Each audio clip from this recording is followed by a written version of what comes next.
You're listening to WCCU Radio, Coastal Carolina University's student-run radio station.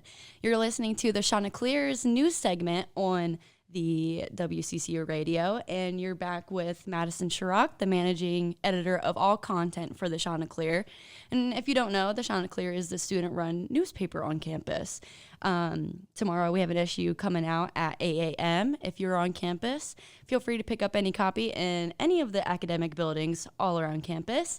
And if you're not on campus, luckily for you, we have a flip book of all of our recent issues on chanticleernews.com, and stay up to date with all of our issues and articles that we post on there. And I have a very special guest with me today. I am joined by Megan Wallace, who was the former editor-in-chief of the Chanticleer back in 2022. Hi, Megan. Hi. How are you? I'm good. How are you? Thanks. I'm doing great. It's really nice to see you back on campus. I missed you a lot. Oh my gosh. I missed you all the time. So what do you do now these days? So it'll be my 2-month working at WCBD in Charleston as a news producer. And it's awesome. I love it. Yeah. Everyone listening, we have put off talking about her new job for this podcast specifically because I wanted to know all the details and whatnot and ask all my questions today on the podcast. So yeah, she's a producer these days in Charleston. And you moved down here from Pennsylvania. I did, yes. I moved in early September, and so I've been living in Charleston for 4-5 months now. Yeah, It feels like it's been way longer, especially since I got a job. Yeah. So we're going to get into a little bit of what Megan does in her day-to-day, how she kind of got in this position with WCBD in Charleston later in the show. And our next segment, of course, I will have our latest news stories that will be in our print issue tomorrow. And that includes HTC Center renewing their liquor license, Valentine's Day, and recently the Super Bowl. So we'll talk a little bit about that. Go Birds! Go Birds. She's from Pennsylvania. Are any of you surprised? Okay, so yeah, we will see you guys in just a couple minutes. Enjoy some 1975.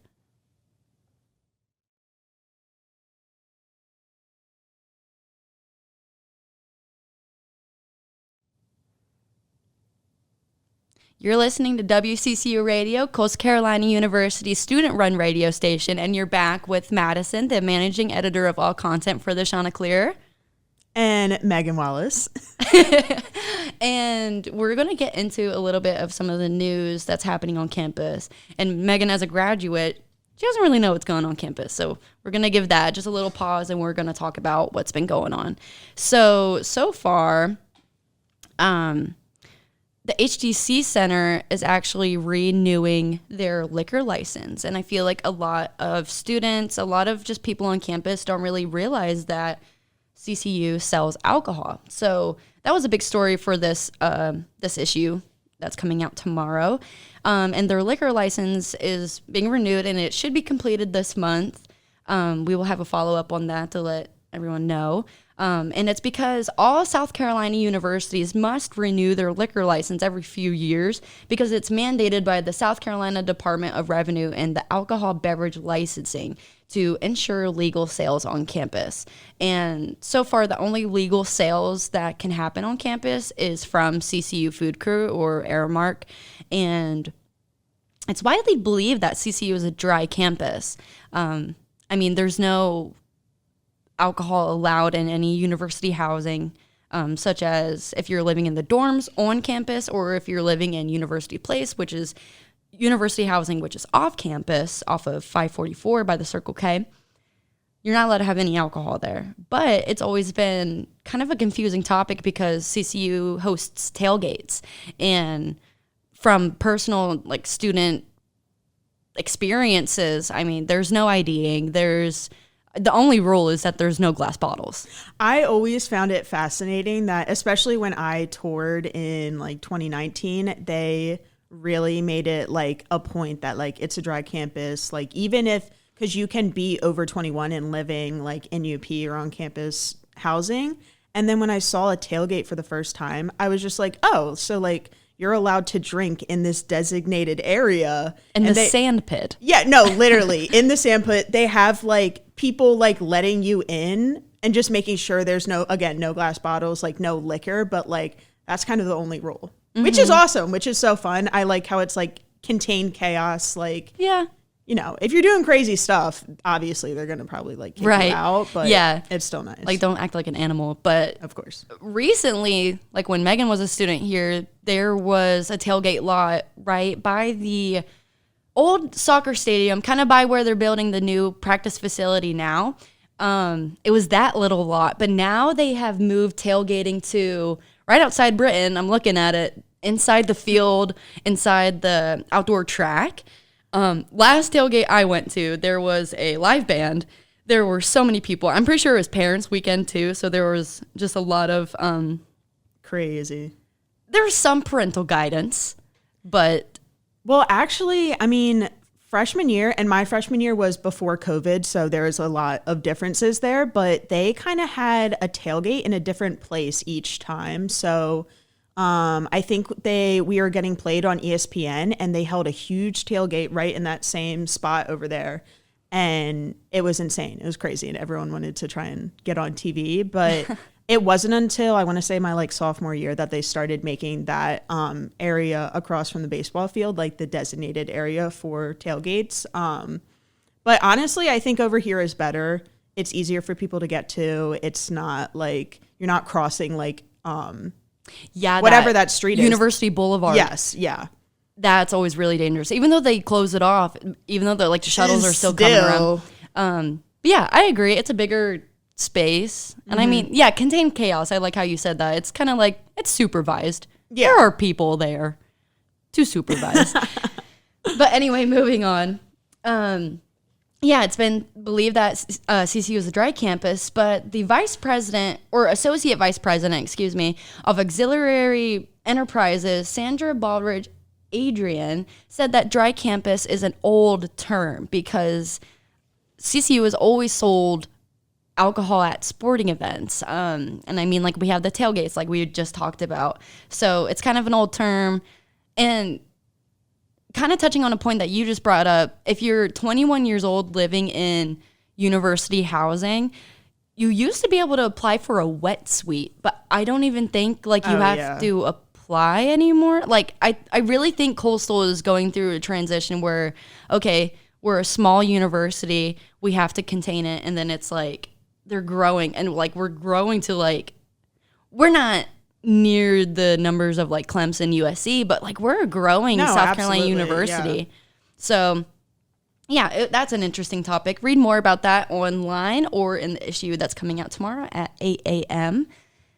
Also, it is Valentine's week. Yeah, it's really cute. In our print issue, our double truck, so when you flip into the middle of the newspaper, it is a assortment of all of these stories from really sweet couples from on campus, how they met, how the relationship is going now, and some of them are really cute. Like I was kind of blushing reading them. Oh my god. And Megan also has a Valentine's Day experience to share with us, and we will talk about that a little bit later. But also, baseball and softball have started. Softball just won the Kickin' Chicken Classic over at St. John's Stadium, and baseball is starting over in Springs Brook Stadium. So we have a schedule on the sports front, which is the back of the newspaper. If you pick up the print issue tomorrow, check out some games. There is a new baseball coach, Kevin Schnall. He just replaced Gary Gilmore. He was with Chanticleer baseball for, I believe, 23 out of 27 seasons. Wow. Of his career. Was he coaching when they won the 2016? I believe so. Okay, yeah. I believe so. That must be like a really tough loss for the baseball team. I can't really like attest for them, but it seems like Kevin Schnall, he's going to continue Gilmore's legacy and kind of instate those. They're really focused on building the baseball players as community members and like individuals instead of just teamwork and like winning and losing. So they kind of wanted to make more interpersonal relationships. And it's a really sweet story, and it's nice to hear Schnall's feedback on it. And yeah, it's a really interesting story. And they were written by our newest candidates for the newspaper. So these are some of these reporters' first stories. So this is really exciting for them. I hope it's exciting for me to see, because they were actually like very well written for some of these candidates' first stories. And the Super Bowl just happened. Go Birds. Did just happen. Go Birds. What'd you think of the game? As someone who, I wouldn't consider myself a football expert, but I do love the Eagles. I've grown up on Philadelphia teams, and a lot of people hate the fans. You know, a lot of people are like, they're too much, but like the energy that you feel when going to any game. I love going to Phillies games. I've never been to an Eagles game. Obviously, that's going to be like $1 million a ticket now. But it was a great game. Even not knowing a lot about football, I think it was a great game. They were just killing them. They just killed the Chiefs. And I think everyone wanted to see that, whether you are a Philly fan or not. No one likes... A lot of people rooting for the underdog. Yes. Yep. No one likes when a team is winning that much. It's just... it makes everyone a little bit angry. So... Yeah, and... if you're upset about what happened at the Super Bowl, if you're happy about what happened at the Super Bowl, there is a really interesting guest column that we had invited Dr. Abdallah, I want to make sure I get his title right. He is the assistant professor of sports communication on campus. So, and he wrote about how it's not a ref problem, it's an optics problem. And something really interesting is he considers the human aspect of the refs during the game, and he says that the human element is really important because it's important to remember that officiating is difficult, and 7 officials have to be aware of 22 world-class athletes on the field. So we'll talk a little bit more about that when we're back.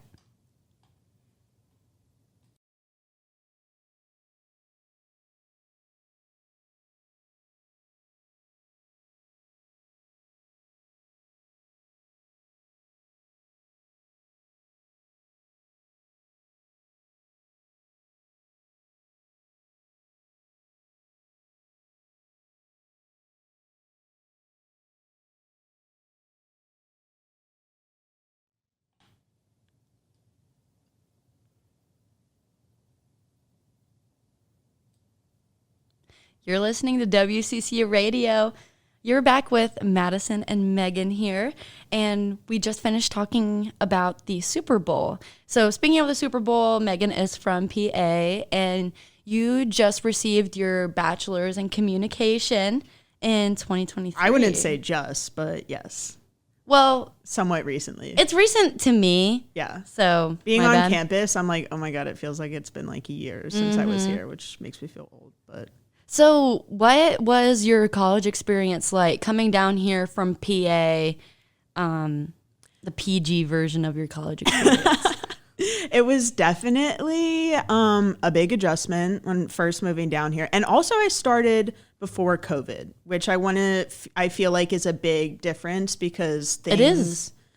It affected everything. Yeah, things on campus changed a lot, and I like literally witnessed it. But I kind of, my first 2 years, I was kind of just like, I didn't really have like a path. Like I wasn't sure what I was doing. I was taking some journalism classes, but I kind of did not know what I was doing at all. And did you start in communication like vaguely, or had you chose journalism as your concentration? I started just with communication. I wasn't really looking into journalism. I had taken a broadcast journalism class in high school, so we like produced a morning show. So I kind of knew that, and I always liked writing, so it kind of was like something I'd been thinking about. One of my first semester of freshman year, I took a journalism class with Professor Tutrone, love her. And from that class, I kind of was just like, yeah, I'm really into this. I really like it. And so then I started taking a lot more journalism classes, and then that led to my junior year. I started working on the newspaper. I had a really good friend, Shelby Ankowitz, who was the editor at the time, and we had that first journalism class together, and she was like, oh my God, you should come write on the newspaper. And that was when I started, and that was also a really transitional time because, again, the first issue that I had an article in was one of our first papers since COVID, like back on, like physical papers back on campus, which was like kind of a really big deal. I remember when that first paper came out. That's how I found out about the Chanticleer. Really? Yeah, because it was when President Benson became the president, right? Yes. Yeah. Hail to the new chief. I remember like the, oh my God, the front page and he was everything. on the cover. I remember picking up that newspaper and I was like, I had no idea we had a student paper. And that's kind of how I got involved and stuff. So you had just joined when that came out. Okay. Yeah. I had like 1 or 2 articles in there. I remember I did a whole thing on Vax to the Max. Do you remember that? I do. Yeah, I remember entering myself in that. Every single week. I was like, why isn't it me? I was waiting on my Outlook, like, for that email that said I won, like, thousands of dollars, but it never happened. No, but that was, like, a whole campaign. I did a lot of stories on COVID, actually, and, like, the comeback after and just, like, how people were meeting. Like, I mean, at that time, it was kind of taken over every story because it was affecting like how clubs were meeting, like what sports were doing, like all that kind of stuff. So I started writing for the newspaper beginning of my junior year, and then in December I applied to be the assistant editor and I got that position, and that started my whole journey. Yeah. And the only reason I became editor-in-chief is because Shelby went and did her study abroad in Germany, which was awesome. She was actually still working for the paper while we were doing that. So that was I remember reading her column. It was really cool to hear about her travels. I still love it. I just saw her recently, and she has been living in Georgia, the country in Europe, doing her master's there. And just every time I see her, she has so many stories. She is so adventurous. Like, I felt brave moving down to Charleston. This girl moved across an ocean. And so she's really cool. Love her. But that was a really interesting experience, having to basically work over Zoom, like collaborate, especially when I was the editor and you were my assistant editor. You saw how much like we were together almost every single day. Yeah. And so when Shelby was the assistant editor and I was the editor, it was just a lot more difficult with the time change, like trying to work together that way. But it was like a learning experience for sure. Oh, yeah. And I think that's kind of what a lot of people can take away from the Chanticleer. It is a learning experience. It's Absolutely. Where you can take your first baby steps as a journalist. So you joined your junior year, and then was it your senior year? You were editor, and I was your assistant editor. Yes, the beginning of my senior year. We got basically a whole new like executive staff, and it was really fun. Megan and I were attached at the hip. We really didn't know each other that well when we started working together. I remember we did OK Day together, and we were sweating out on that lawn all day. It was trauma bonding. Oh, no. Yeah, absolutely. And I was just like, I've said this before, I always thought she was so cool. I was like, me? Yeah. Little old me. But we're just really close, and it turns out we work together really well also, which I feel like is rare for, like, you're either really good friends with someone or you work really well together, but we have a special... It's both. Yes. It's kind of like people saying, like, don't live with your best friend because then you'll end up hating each other. Yeah. That was not the case here at all. No. This girl lived in my apartment for a semester. Yeah. In simple terms, yeah. Pretty much. So, and you're really stressing like the importance of finding a job before you graduate. How do you suggest someone, if they're a communication major or just like anything, like before graduating, what do you suggest they do? I would not necessarily finding a job and like setting it up, but just like taking those steps to know, like think about what you want to do when you leave. Like I was really like avoidant that I was even graduating. I didn't want to think about it. I didn't want to do anything to like, you know, make steps forward, think about steps forward after graduation. But, it takes a lot longer than I ever thought. Like finding a job, I kind of took a gap year after I graduated. I was like serving at a restaurant, just kind of thinking about what I wanted to do.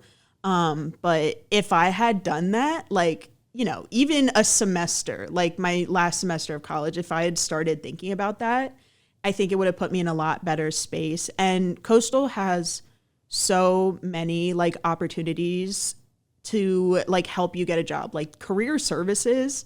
My mom literally for like months was like, go talk to them, go have them look at your resume, go like have someone help you. And I was just like, no, like I got it figured out. But you know, it's good. I can say this stuff because I look back now and I can try and give advice to other people so they don't make those mistakes. But the biggest thing that I should have done is just use the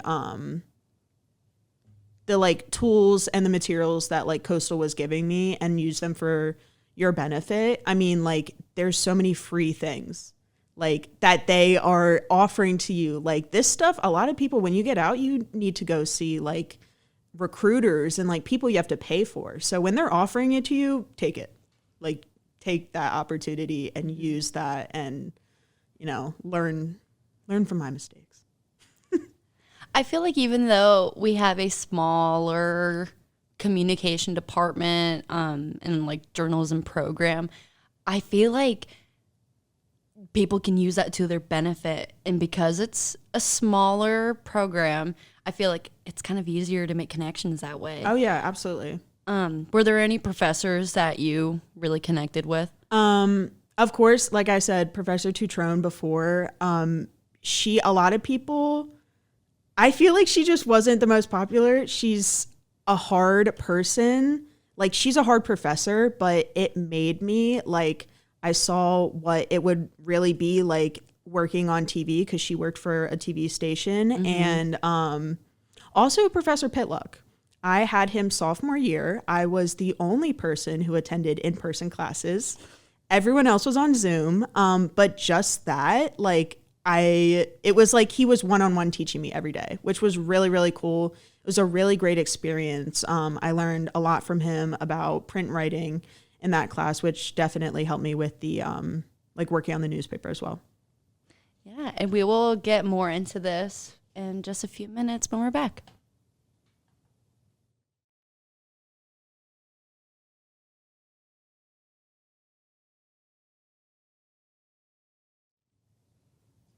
You're listening to WCCU Radio, Coastal Carolina University student-run radio station.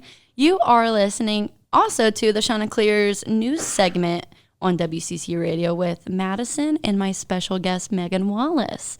And we were just talking about her journey from transitioning from Pennsylvania to Coastal, to getting her degree from her gap year. And then now she is currently a producer at WCBD in Charleston, South Carolina. So, Megan, I wanted to ask if you think, we were just talking about these classes, these journalism classes, and some professors are tough, some professors are lenient about it. And I feel like the ones that were tough and not so lenient, I learned the most from, and I got the best sense of what this career is going to look like post-graduation. Right. Do you think that it takes a certain person to be a journalist?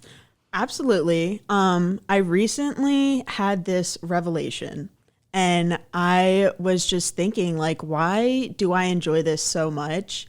And the answer was so simple. I'm just a nosy person. I want to know what's going on with people. I want to know, like, the details. I read, like, a story about anything, and I'm going to go and, like, research, like, that person. Like, I feel like just to be a curious person by nature is great for journalism. There's not many other requirements. I mean, you have to like just like a want to gain information and gain knowledge. I feel like that's the best thing you can do, like in college, is really like look at your interests, like look at who you are innately as a person, and then if you can apply that to stuff, it becomes a great career. I mean, I love what I'm doing right now, and it lets me be nosy. I can ask questions, like it's literally my job to ask these questions and to like get in people's business. A lot of times I hear reporters that I work with say like, oh, I feel like I'm being annoying, I feel like I'm being so like pushy, but that's another requirement. And I have to be. Yeah, I was shy for my entire life. Like it's crazy. When I became the editor, my parents were like, I can't believe you're doing this. I can't believe you're getting up and like running meetings and doing all that stuff. But you can't really be shy in this profession. It's just not, it's not something, that's a personality trait that would not be beneficial for journalism, just because you have to be like, you have to be wanting to get that information, and you have to like not really care, not care, but just like you got to dig, you got to do your digging. And yeah. Well, it's really funny that you said that you grew up shy. I grew up a social butterfly, if you can tell or not. Like, I love to talk. And I also love just having conversations with people. I love listening as much as I love talking. And funny enough, I hated reading. I hated writing in school. And when I told my friends that I wanted to go into journalism, they looked at me like, are you dumb? Like, you hate doing all of that. Yeah. But the thing is, I love interviewing. I love talking to people. And I feel like just as long as you kind of have that nature of being able for someone to be comfortable to talk to you, and you also to just sit and listen and ask questions, like be curious. Like that's really what it is. Yeah. That was during, I think it was like Introduction to Producing or something with Tutrone my junior year. And we did a whole lesson on interviewing. And one of the things that she really stressed was like, don't feel like you need to talk. Mm-hmm. Like it's really, especially as in this profession, like we kind of want to like be talking and asking all these questions, but the best things, and she said this, the best things come out of people when you leave a little bit of silence. Yes, because they hate the silence. Yes, and they want to fill it with something. Yes. Mm-hmm. Yes. Yeah. So most of the time they say something they're not supposed to.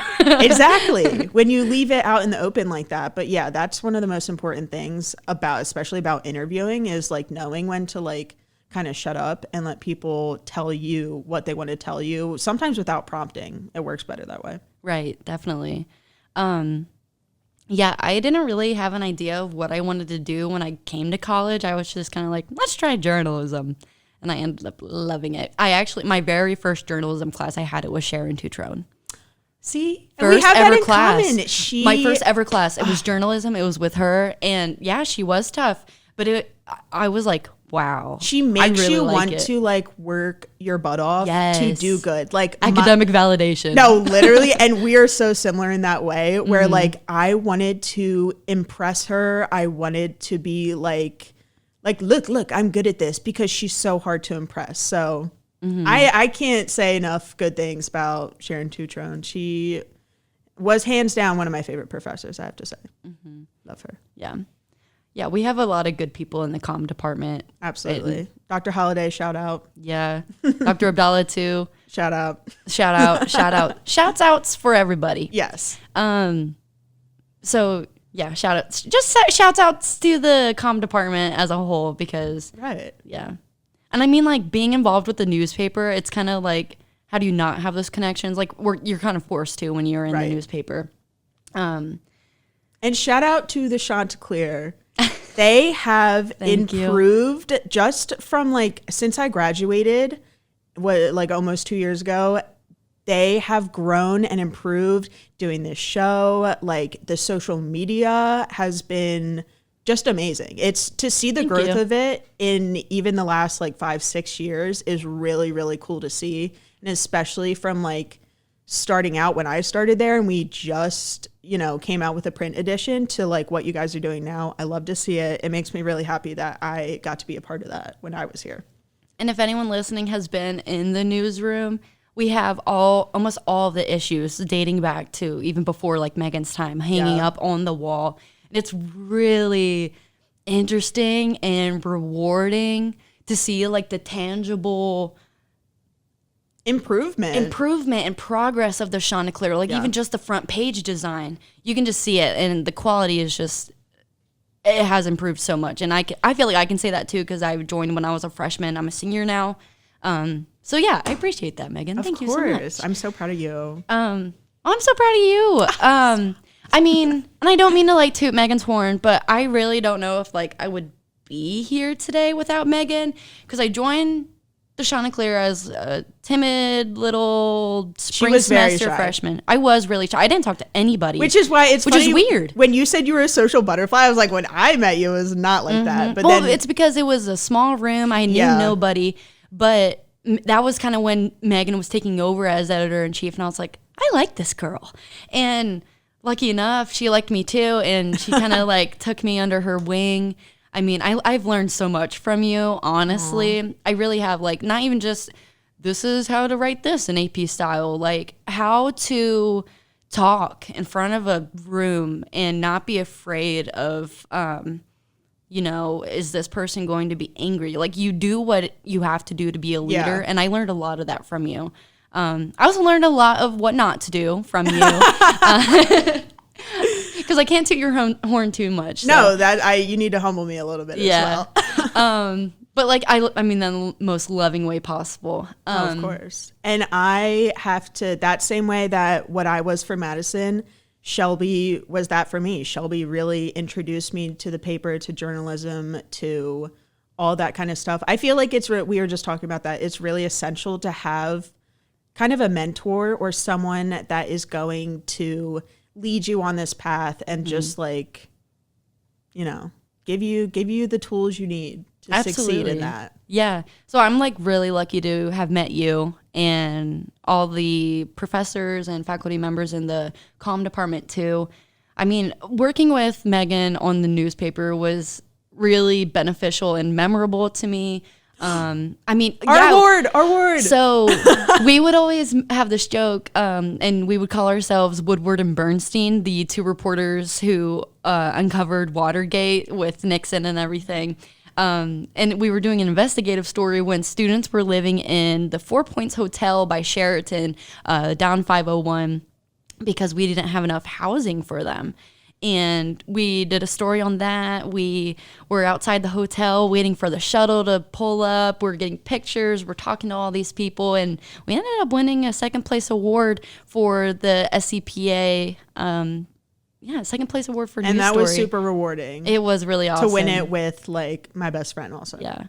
So we're almost done with our show. We'll be right back.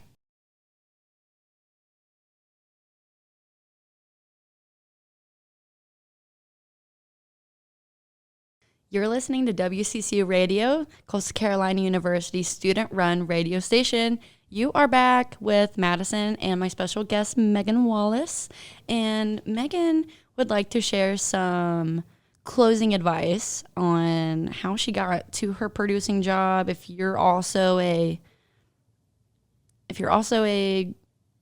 graduating journalist or anything. Right. Just looking for something to do. Yeah. So what would you like to say to the people? I would like to say that, number one, it took me about like 3.5 months to find the job that I did. And that doesn't sound like a long time. Well, this is after my year of, you know, just not looking for a job or anything, but it's hard. When I moved down here, I was not having a good time.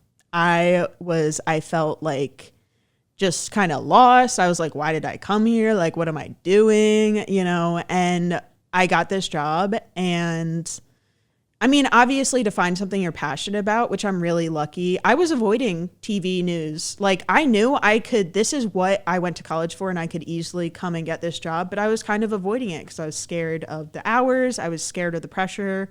But it's the best thing I did. And so just, you know, don't be scared. Try new things. You can always do something else. Like, you are so young when you graduate and you have your whole life ahead of you, which can seem like a lot of pressure. It's like positive, but at the same time, you're like, I have my whole life ahead of me, but I also have my whole life ahead of me.